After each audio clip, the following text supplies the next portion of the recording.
In this interview, I sit down with the founder of a company called GNARBOX. We talk about the future of mobile content creation.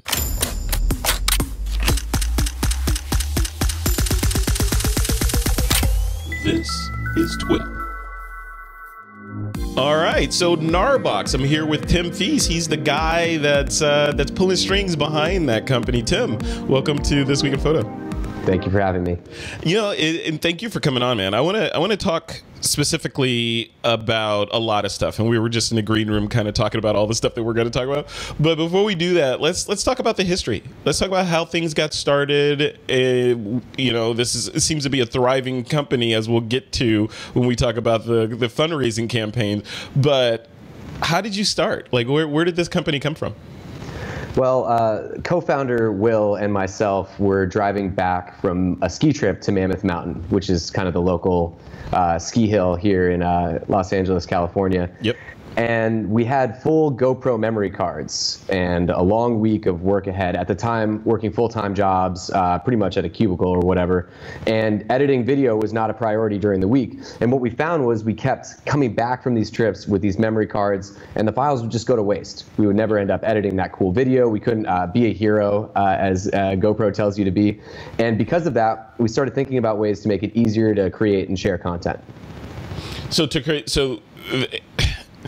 that's the main thrust of, like, you know, most of the things that a lot of content creators do is what's the path of least resistance to creating and sharing that content? And myself included, I'm guilty of doing exactly what you said. You know, like, hey, we're out there, we're gonna grab all this shot. Oh, look at that, that's a great shot. And you get the shot and then it just languishes. Right? Happens to everyone. It happens every. So okay, so let's talk a little bit about workflow, right? So what's well, let's back up a little bit. So there's this product called GNARBOX that you guys created that aims to solve this. How does it aim to solve this? Like, define the problem that it's fixing, and then the cure for that problem.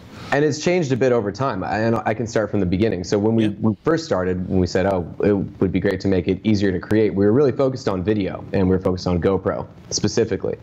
And we teamed up with a co-founder who had built a similar technology for the military, sat on Black Hawk helicopters, compressed and streamed video back to command centers live during combat so you could analyze it right as it was happening. He said we could do that for GoPro. So we got started down this path of building this box, and we had prototypes, and we started showing it to people. And well, what we found was that people with DSLRs, people with drones, people with any type of camera were going through the same things that we were going through. So we really set out to make it easier for creators to go through their workflow regardless of what camera they used. And that was where the original GNARBOX 1.0, was born from. It was a Kickstarter campaign back in July of 2015. And the way that the workflow works with this box is we have one app that pairs with it over Wi-Fi. You can use it on an iPhone, iPad, Android phone, Android tablet. You plug in your memory card. You can dump all your files to an internal drive. And using the app, you can stream video, a smaller version of the video without taking up storage on your phone. You can look at raw images, and you can start to create content while you're in the field for quick, fast sharing on social media. Really aimed at kind of prosumers, weekend warriors, folks that don't necessarily make money creating content. The big realization that we've made in the past 18 months, I would say, is the feedback that we got on this product was really oriented towards professional use cases. We had a lot of pros come out and buy it and say, man, this could be great, but it doesn't do what I need it to do right now. But I want it anyway, so I bought it, and here's my feedback, right? And that's the best thing that can happen to us, because as a company, we try to build our community, better understand the customer, and that's how we kind of got to GNARBOX 2.0, which is a professional box that has higher performance, it's more reliable, it's got a lot of new features which we can talk about. And the way that the workflow works with this is you can actually back up a memory card with the single press of a button. It's got incredibly fast file transfer speeds, and you can get started on your workflow in the field and then finish when you get to the studio. Now, when you say that, when you say start on the workflow in the field and then finish in the studio, does that mean on the device itself, I'm creating, I'm in Final Cut normally. So am I creating a Final Cut project on there that I can then just open inside Final Cut when I get back to the main Mac, or? That's exactly it. And we do the same thing for photos and for videos. So we have 4 new apps that are shipping with this product. It has an ecosystem of software built around it and integrations with third-party applications that allow you to finish in the field if you want to. And we can talk about those 2 different paths. Yeah. So within our ecosystem, there's a file management app called SafeKeep. There's a photo culling and metadata app called Selects. Think of it as photo mechanic type interaction, very simple, but on your phone or your tablet, so you can rate and keyword photos. Nice. And we've got a video rough cut app called Sequence. And the way that Sequence works is it allows you to piece together your clips on a timeline. No advanced effects or big features, but you can piece together clips. You can put footage into bins, and then you can export it as an XML project into another editor. So imagine you're on the train, or you're in the car ride, or in the plane on the way home. You don't want to break out your laptop, but you want to get started because saving time saves money. You do more projects, you make more money. As a freelancer, this is really a dream for you because you can do more work and you can do it more efficiently and more easily. And that's what GNARBOX 2.0 is all about. Now, some people, they want to finish in the field, like I said. They want to be able to edit a photo and ship it. They want to be able to create a final video and put it on Instagram. Mm-hmm. And our integrations with Lightroom Mobile for photos, which is by far the industry standard mobile editing app on iPad and iPhone and Android, as well as LumaFusion, which is actually iOS only for video, allow creators to take all the tools they need with them into the field, whether it's slow motion, lookup tables for videos, or being able to do tone curves and selective edits in Lightroom on an iPad. It's like with Lightroom CC, it's almost as powerful as a laptop. Not quite. I mean, there's certain things that are a little different, but people are using it for real work, especially photojournalists and people with quick turn times. Yeah. So it's just an ecosystem that's designed to facilitate your needs until you get back home. And then that's right into it. And that's the piece of it that I want to hit on. So, it's designed to do that until you get back home, right? So you have all these. I'm sitting on a train, or I'm sitting in a Starbucks in some place remote or whatever, and I'm editing, and I can get most of my work done using Lightroom Mobile, LumaFusion, etc. The holy grail for someone like me, a content creator like me, that I brand myself as a multimediographer. The photographer moniker doesn't really fit anymore, so it's multimediographer. So I like that. So with that, what I'd like to be able to do is to create a complete project story from beginning to end. For example, I'm heading out to Vietnam, right? And I'm in Vietnam, and I want to do a daily. This is what happened to me today. And it's very simple. I want to be able to put an open sequence with music and a lower third, and then a closing sequence, and follow me on these networks. Boom, at the end. With a bunch of jump cuts in the middle, maybe a cross dissolve or 2. That's basically it. And maybe a couple title screens in there. But I want to be able to do that. The holy grail would be able to okay, I want to build that whole thing and then publish it and then get back to enjoying the day versus the flow of, okay, I'm going to go out, maybe I'll get a head start on this, but then I can't go meet you guys for drinks because I got to go get this thing done. Will the GNARBOX 2.0 facilitate a workflow like that?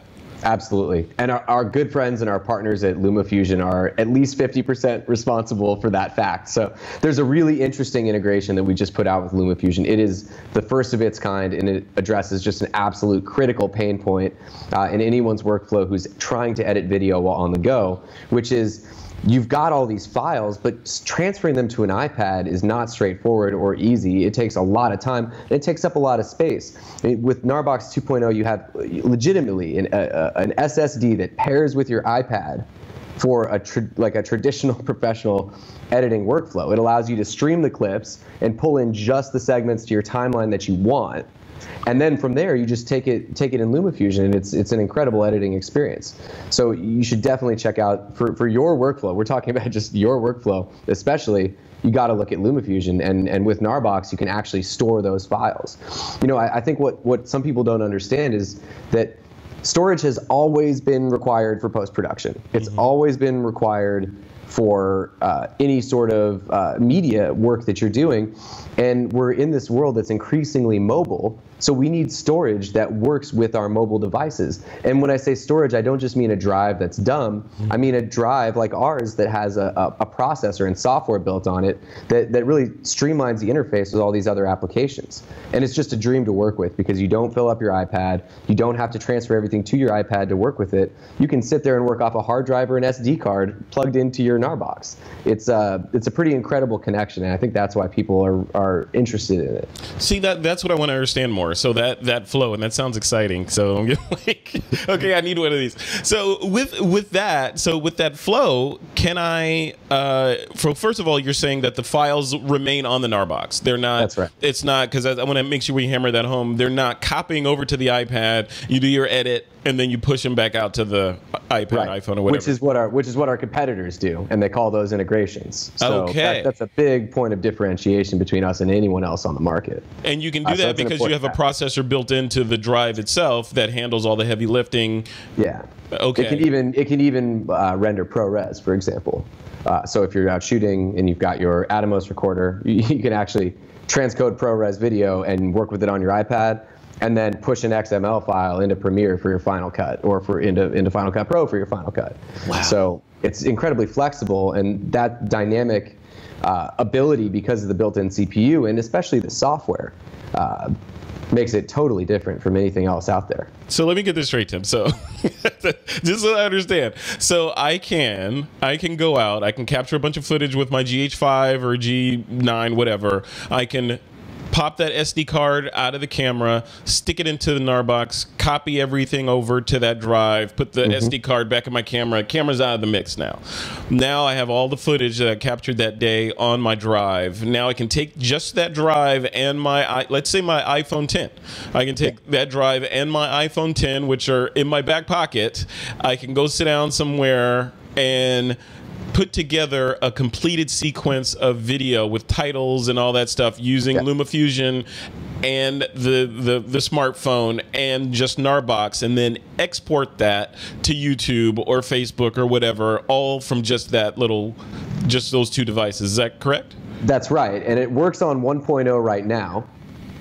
It's going to be about 10 times faster on 2.0 in a few months when that comes out. Wow. So you can actually see, there are YouTube reviews of the workflow. I think 9to5Mac has one. You can check out the way that it works online. A lot of people have been using it, and we've gotten a lot of feedback on it already. We've got plans to take it even further, but for now, that trimming workflow where you don't have to bring in everything, you just get those little segments. It's amazing how much time you save. So it's a special thing. That is really cool. Okay, so let's switch gears. So a lot of the questions that I get, or that I've been asking actually over the years since the iPad launched, was, is this a viable replacement for my laptop or for my MacBook Pro? Can I leave the MacBook Pro at home? Because it changes the dynamic of how you're going out for the day, right? So can I leave the MacBook Pro at home or in the hotel room and just bring my iPad now and create real? Like, are these devices, from your standpoint, being in the middle of the industry, are these devices there where we can create saleable professional work? The answer is it depends. So for your purposes, the way you've described your editing needs, that type of content can absolutely be made on an iPad. There's just no question about it. When you get into some of the more advanced stuff, particularly workflows where you have keyboard shortcuts and you need a mouse, long editing jobs, big features that you're editing, I don't think that the iPad is there yet. Yeah. So I say that the iPad won't ever get there. But for video especially, there are things that people need a mouse for and keyboard for. And what we're trying to say is, regardless of whether you're that person or you're Frederick who wants to edit in the coffee shop with an iPad, this mobile storage technology streamlines your workflow and makes things easier and faster and just saves you that time. And that's really why we have different types of apps that just fit in with your workflow rather than totally overhaul it or replace it. It's a big part of the philosophy behind the product. Yeah. But the answer is it depends. And I know people that fall on both sides of the fence on that one. And I honestly respect the reason behind both. Yeah, yeah, that's yeah. You'll never create a device that satisfies everyone, right? because sure, yeah, everyone's workflow is different. More, though. Yeah. More and more, yeah. And for photography, I mean, photography is a separate question. I think it's way closer for photography. Yeah. Lightroom mobile on an iPad and paired with your GNARBOX is, I mean, it's replacing the laptop for a lot of our pro photographers on our team. That's fantastic. Absolutely. And I know that Apple and Adobe are dedicated to making them excellent experiences on iPads, especially for photographers. So that's coming sooner than video, I would say. But what are you giving up, in your opinion, by moving to a mobile-based workflow versus, say, a MacBook Pro-based workflow? Well, if you don't have a product like GNARBOX or another portable hard drive, you're running out of space, you're not able to archive, you don't have an effective way of long-term storage. These are all problems that we're trying to address. I mean, these are important questions to ask yourself. Yeah. How do you replace a RAID? How do you replace cloud syncing and all these things that are important to a desktop or a laptop workflow while you're on the go? So for these people, storage solutions and file management solutions are absolutely needed, and it's not directly addressed by phones or tablets. Secondly, I think that you're giving up some finer control, especially in video editing. After Effects, like Adobe After Effects, for example, something like that. I'm sure Final Cut has the exact parallel to it. I just happen to use Adobe a little more, but there's no way that you can do stuff like that on a tablet right now. It's just too detailed. The user interaction is different. But over time, as designers continue to think about these problems, there's no reason why a touchscreen can't do these things, and I think it's just a matter of time for the most part. Yeah, no, yeah, and everything is, right. So ultimately, if you're a fan of science fiction, the future's bright for a lot of, or apocalyptic. So depending on your genre, right. So switching gears a little bit. So you mentioned the crowdsourced funding campaign that you guys did for the GNARBOX 1, right? You did that on Kickstarter? That's right. Okay, so you did that, and then this GNARBOX 2, I was just on the Indiegogo page. In fact, I have it up now. As of this recording, it's almost 12:30 on Friday, the 8th of June, you're at almost $1 million. And 12,000%, is that right? No, I'm sorry, 1,200% over your goal. So what's going on there, man? Do you need any more validation that this is a good idea? Oh, well, it's great validation from early market customers. We're certainly super, super excited about that. But when it comes to us attaining the reach with this technology that we think is really going to help people push their workflows to the next level, it's just a drop in the bucket. I mean, we're really just getting started here. This is a young market. When we started this company in 2014, it was basically the very beginning. We're only 5 years in, and we've just grown to the point where we have 20 employees. So it's hopefully the beginning of a long journey for us, and it's great to get the validation and the funding to get the manufacturing off the ground. We are still a young company, albeit a bit more well backed and stable than the first time around. We were still trying to learn and improve, and for us, it's just the opportunity of a lifetime. We're so excited. No, this is fantastic, and congratulations on that, because it's an inspiration just to look at those numbers and see what you guys are doing, and it seems like you guys are the classic Silicon Valley story, even though you're not in Silicon Valley right now, but you're the classic tech story where, person finds that there's an issue in their life that they need to solve. They solve it, i.e. that ski trip, right? They solve it, and then they figure out, well, hey, other people might like this too, and then they build it, and boom, and then they, that's the Silicon Valley success story. But with that, the question that pops up, because this is a Silicon Valley success story, you can look at it like that. There are lots of other players in this space that have been doing this longer, right? Yep. So we've got LaCie, we've got Western Digital, etc. Some of the players are going away, but there's a lot of competition in there with deep pockets that could potentially either use you as a test case and say, yeah, that works, let's build one of those, but put a WD on it, or put a LaCie on it and put an orange rubber on it and go from there. Well, they did that. They've already done that. So they've done that. Oh, tell me about that. It's already happened. Well, we were in talks with Western Digital. We talked to them last year a bit. We know these companies, so it's not like we weren't aware of them going into this whole thing. But if you go and you look at the stuff that they're doing, it looks very similar to what was happening with GNARBOX 1.0, just kind of like you're saying, which is totally expected and totally fine. I mean, it's nothing personal. It's the hard drive business. They're trying to move more drives. They've got teams who get paid money to make sure that they move more drives, right? So they're just doing their job, and the thing that sets us apart is we understand the customer on a much deeper level. I mean, we relate to the problem that people are trying to solve, and we are content creators ourselves. You have a group of inspired individuals that are coming to work over here because we believe that we are able to make this workflow easier for people. We think we're able to help people, and for us, it's really about building technologies and solutions that address those problems, not about moving hard drives, right? And because of that, we invest a lot of time and a lot of money into interviewing people and understanding their workflows, being really empathetic with the needs of different types of content creators, and starting to build features and products that directly address those things. And while it comes with a slightly higher price tag, there's no doubt about it, because we don't produce our own SSDs, right? We're buying them from someone else. The product shows the love, and the product really has the things that people need. And I think that sheer utility when they see it, and the simplicity of the design and the way that they're able to use it is going to be the reason why we will continue to have a business and grow over time. I don't think that we're the same as Western Digital or LaCie. Those are massive corporations, and that gives them a lot of advantages. They've been building hard drives for a long time. You're absolutely right. But at the end of the day, the SSDs we buy come from the same place. And while it might be more expensive for us to source our parts, and we may put more R&D into our products, which definitely costs money.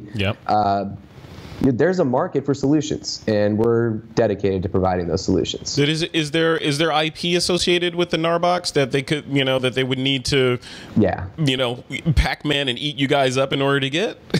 It's a funny way to put it. I've never heard that. Yes, there is a lot of IP behind the GNARBOX, and that's a big part of our overall strategic advantage in the market. Is the workflow I was explaining with LumaFusion being a perfect example. When we're taking files and we're able to do things with them that usually require a transfer from one place to another, but we're able to do it kind of virtually. That's our special secret sauce there. Okay, yeah, that's good. Well, that's good to know that there is, there's a jewel in the middle of that they can't just go and rebuild. And they can, and they may. That's just how it works. But I mean, is there an exit strategy there where you guys are like, okay, let's just build this, and at a certain point, it will make more sense to become a part of a larger company versus just crushing it ourselves? In other words, is the end game for GNARBOX to remain GNARBOX and be a big entity, or to be part of a larger, more established entity?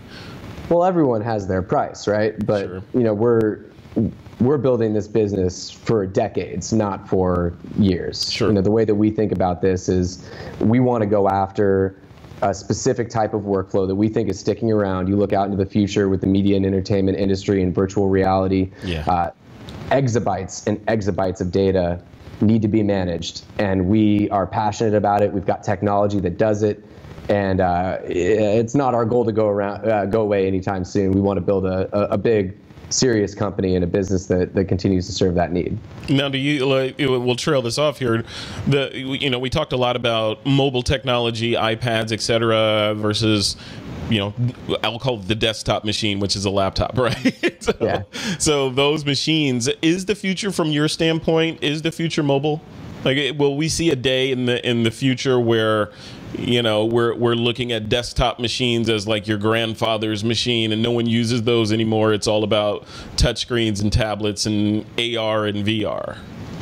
I don't think so necessarily, but I'm definitely not the technologist to ask about the about the 50-year plan. In my understanding, and I don't really go out that far. Let me go out 10 years or so.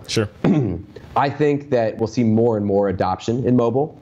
I think we'll see more demand for flexible solutions that works, stuff that works with all of your devices. Not necessarily only on your phone or only on your tablet or only on your desktop, but everywhere, right? And coordinating those solutions more and more fluidly over time.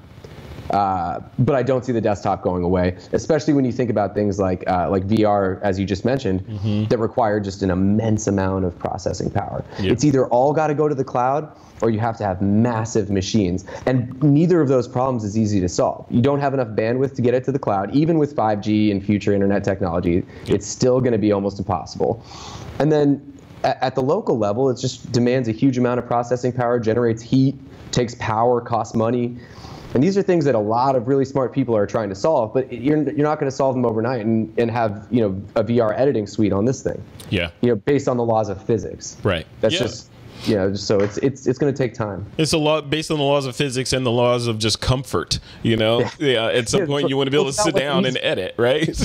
Well, yeah. I mean, I wouldn't want to edit a full feature film on an iPhone. I mean, if you're trying to cut a movie for Hollywood, you need your setup. Yeah. And we don't want to take that away from anybody. We just want to help them get there more easily if they want it, or finish, you know, however they please. Yeah. Yeah. And part of the exciting thing about the GNARBOX is when I look at it, you know, from a content creator standpoint, you know, YouTube channel, blog, yada, yada, yada, all that stuff. Fantastic device. But then you also think of like the younger generations and you know, folks that are in areas where they may not even have access to a computer, being able to potentially now create content, right? Because most of the world, or a lot of the world, the developed world, has smartphone technology. Now, if they could just add one of these to that smartphone technology with an app like GNARBOX, they're off into the races. They can YouTube, they can do all kinds of crazy stuff now, right? Yeah, and we've got a few of these 1.0s, replacing a computer lab at a few schools in Pennsylvania, testing that out. Yeah, so we're already trying to. There's one of our customers, he's a really great guy. Got a chance to catch up with him at NAB show in Vegas a few months back, I guess, and he said, "Hey, I'd love to get these into this program that I work with these kids that come from, you know, maybe disadvantaged backgrounds, or there's no money for a computer lab at the school, whatever the funding situation is. I just want to replace the computers with these so we can teach them editing." Yes. Yeah, so we sent him a few to test it out. And I'm hoping that it goes well, because education is a great use case for something like this. Yeah, no, absolutely. Just the idea of being able to, like to miniaturize the whole thing and to be able to do that and make still it cheaper too. Right, and create quality, broadcast quality content, not without sacrifices of, well, you can kind of do it, but it's gonna look crappy, right? You can actually create real stuff with just the GNARBOX and a phone or a tablet, right? Yeah. So. You should download LumaFusion and test it out. I'm telling you, you're gonna love it. You know, I've got it right here. I will get it right after this. So, I'm sure we'll talk. Yeah, then I'll email you. I'm like, what, Tim? So what about the future? What's in the future for GNARBOX? What are you guys, to the extent that you can share, obviously, but you know, what does the vector look like? Yeah, well, I can't tell you all the secrets, of course, but we've got GNARBOX 2.0. It launched on Kickstarter. Now it's on Indiegogo, running pre-sales for that, so you can check it out there. The product line is going to get some new family members this fall, but I won't say any more about that. And we've got some future stuff as well that we're working on. So there are a couple of different R&D projects going in addition to making sure that we get the apps and the software all complete for 2.0 and have some happy customers with that one. So you guys are a little bit busy right now getting stuff done. I never stop working, but I love it. That's good. That's good. So 2.0, I was looking on the Indiegogo page, so that's going to release and ship in January 2019. Is that correct? Yeah, the Indiegogo orders will ship in January 2019. The Kickstarter orders will ship in December of 2018. So everyone who ordered it in the last 60 days, they get it first. Oh, wow. But okay. The customers are going to get it a month later, because we've got our first production run fully subscribed. Very great. Cool. Yeah. That's really cool. Congratulations on that. So why did you guys do the switch from Kickstarter over to Indiegogo, or are you just running them tandem? That's actually an interesting question. So we love Kickstarter. We think our photography community is on Kickstarter. I think you'll probably see us back there again at some point in the future, just because we have so many great customer relationships built there. People love backing a Kickstarter campaign. It's exciting.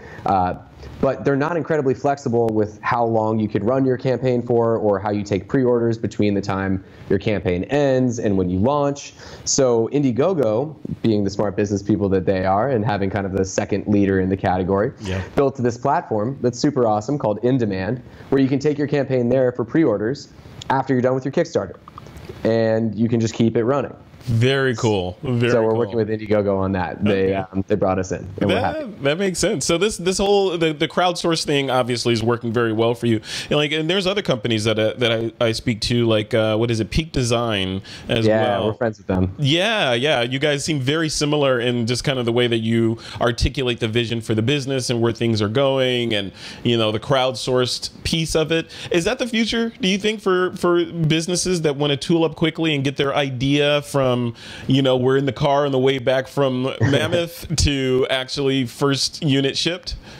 It's a part of the future. There's no question. I mean, I think with some of the technologies that are coming out, it's going to look a bit different. You look at things like cryptocurrency and blockchain, and that's likely to change crowdfunding. It already has, right? Look at what's happening in that market. But yeah, I think there's a promising decentralized future for entrepreneurs with good ideas. I love that. I love that. So that's I'm going to have you on because that's another topic I want to talk about. So we've been sort of putting our toe in the water on blockchain and how that kind of thing is going to change lots of industries, not only startups like yours, but also from a content creator's perspective, signing original works and sort of things like that. So absolutely, yeah, there's the future. I was telling a friend of mine that's all into this blockchain stuff. I was like, the future is very exciting and also very confusing because right. And the confusion is what is generating the molasses for people to to not move faster because there's so much disinformation and it goes on and on and on. Well, cool. Well, thank you for doing this, man. So GNARBOX 2.0, the cost is going to be what? What's the retail price for the It starts at $399 and it goes up to $999. That's MSRP as it's currently planned. The price is a bit below that now for pre-order, and we're just trying to figure out exactly what the cost to build is, exactly what people. So there's a little bit of figuring out to do. Those are the preliminary prices that we put out. You can expect it to be in that ballpark. Very cool. Very cool. It's excited. Looking at the original, this is the 1.0 that I have here. So looking at this guy, let's see if I can get it to focus on it. There it goes. Right there. Boom. Look at that. Wait, let me hold it up. We'll do a screenshot of that later. There you go.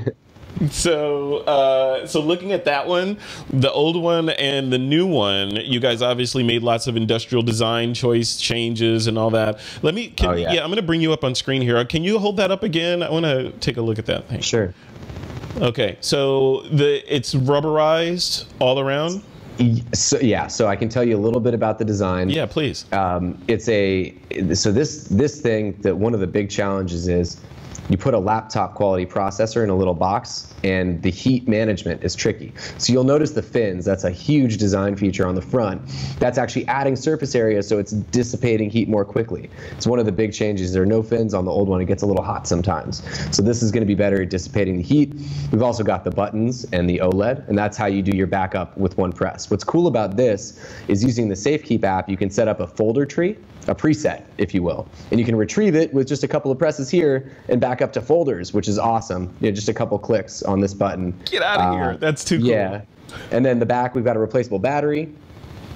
So you can, if you're a production company and you need to transfer terabytes of files, well, these things will keep you powered all day. Oh, that's golden. Yeah.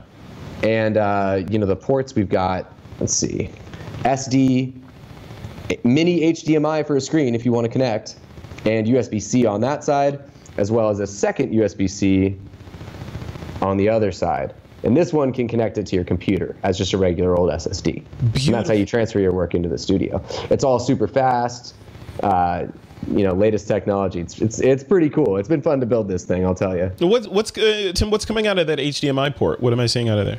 You're able to plug into a monitor. So if you're on location, you want to review some shots on a big screen, really check the detail, you can do that. Okay. Okay.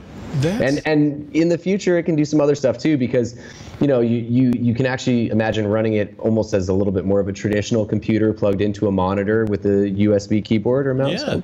Yeah. Just some ideas, No, absolutely. That's cool. Okay, I need one right now.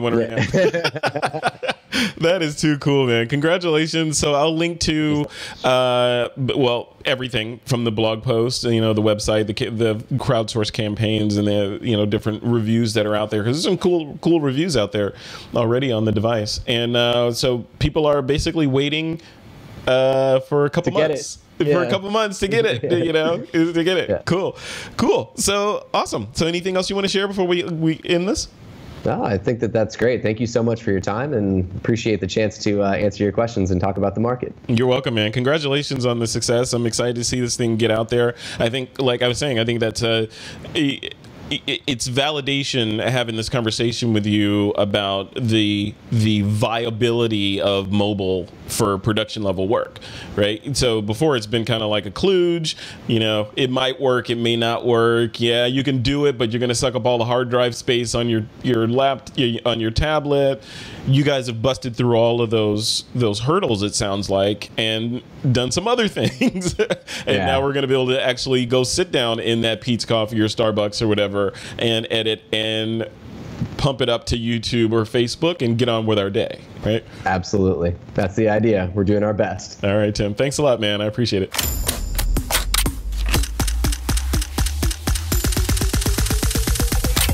This is TWiP.